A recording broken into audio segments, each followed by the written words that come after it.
know if we're having a visitors or not, but, you know, if you thought you were coming to hear the pastor, I'm sorry, he's not here today. If you think you want to skip this service and come to the adult Sunday school class, I'm teaching that. If you want to skip the first service and you want to come to the last service to get rid of me, I'm sorry, because I got the sermon in that. So we'll just say today is curly day, and we'll just move on from that.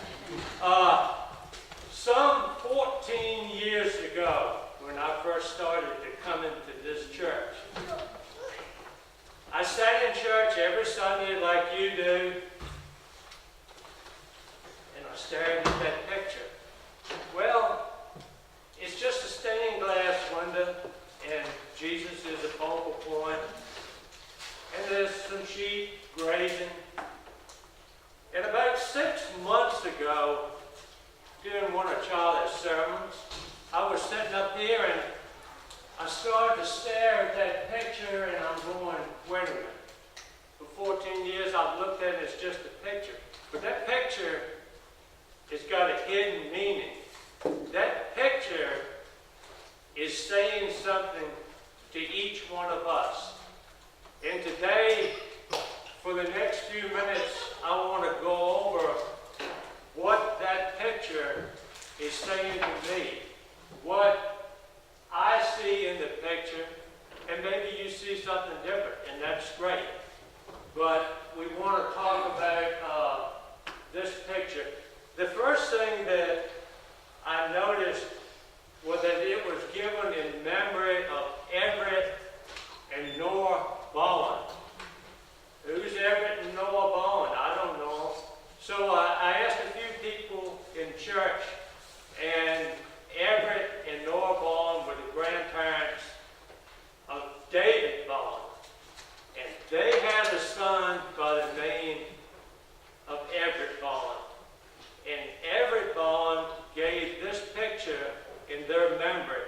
Now, I can't place a date on it, but by ages it had to be somewhere around maybe the early 1900s, a little bit after, possibly a little bit before that. And of course, the light bulb didn't go off, but Everett. Hey, Everett's my middle name. My grandfather's name is Everett. So now I know I'm on the right track. So I'm on the right track. About 2 months ago, Linda and I took a trip to Nova Scotia. If any of you get the chance to go, it's beautiful. And one morning on our tour in Nova Scotia, we made a stop. And at the stop, the site we were supposed to visit was a small village erected to the life of the people of Nova Scotia in around 1900. They had went throughout the country, and they had took a real old church, disassembled it, brought it to the site, and assembled it. They had brought a schoolhouse, a shipbuilder's shop, a barn. I really don't know some of the other shops that were in there. But anyway, it depicted the life around 1900s in Nova Scotia. And of course they had a couple of sheep that were on the inside of the old buildings, kind of wandering around and tame. And it was raining and they were stinking. And but we started to visit each one of these buildings. And we walked into the church. Now the church had a side entrance instead of in the back.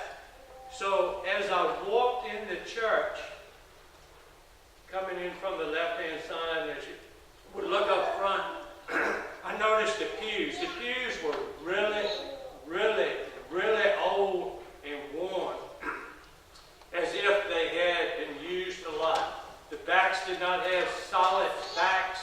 They had the boards that went across with the space in between them. If any of you have been to Kirkland Grove, you know what I'm talking about.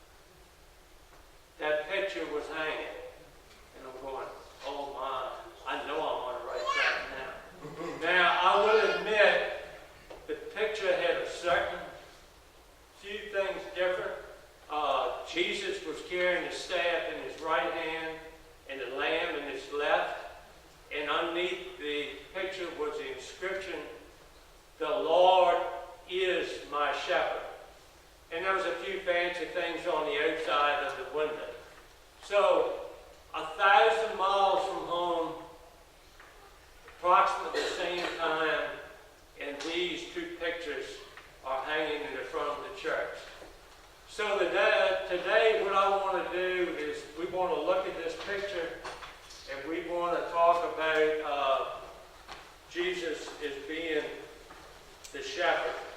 I got a few verses of scripture in the Bible. In a few different places we see that Christ portrays himself as the shepherd and we as the sheep. So today I just want to read a few verses, and some of them I want to paraphrase, but I'm reading from the book of John, the 10th chapter. And Jesus speaking said,